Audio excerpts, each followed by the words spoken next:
കാണുന്നത് കുക്കിംഗ് ആണെങ്കിലും റെസിപ്പി പറയാൻ വന്നതല്ല കേട്ടോ ഞാൻ.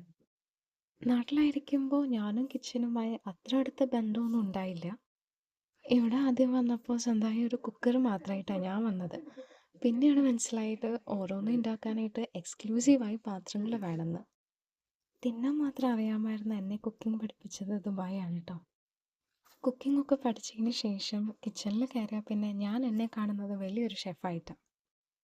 പിന്നെ ഇതിൽ ഏറ്റവും വലിയ ചലഞ്ച് എന്താണെന്ന് വെച്ചാൽ കുക്കിംഗ് കഴിഞ്ഞ് കിച്ചണിൽ നിന്ന് ഇറങ്ങുമ്പോൾ കയ്യിലൊരു പാട്. അത് നിർബന്ധമായ കാര്യമാണ്. എത്ര ശ്രദ്ധിച്ചാലും കൈ പൊള്ളും. പണ്ട് അമ്മമാർ ഫുഡ് കൊണ്ടുവന്ന് വെക്കുമ്പോൾ കുറ്റങ്ങൾ പറയാൻ എളുപ്പമാണെന്നും സ്വന്തമായി എന്തെങ്കിലും ചെയ്യാനാണ് ബുദ്ധിമുട്ടെന്നും നമ്മൾ വൈകിയേ മനസ്സിലാക്കും. അതിപ്പോൾ കുക്കിംഗ് മാത്രമല്ല കേട്ടോ. മറ്റുള്ളവർ ചെയ്യുന്ന കാര്യങ്ങളിൽ കുറ്റങ്ങൾ കണ്ടുപിടിക്കാൻ എളുപ്പമായിരിക്കും. നമ്മൾ ജഡ്ജ്മെൻ്റലാക്കുകയും ചെയ്യും.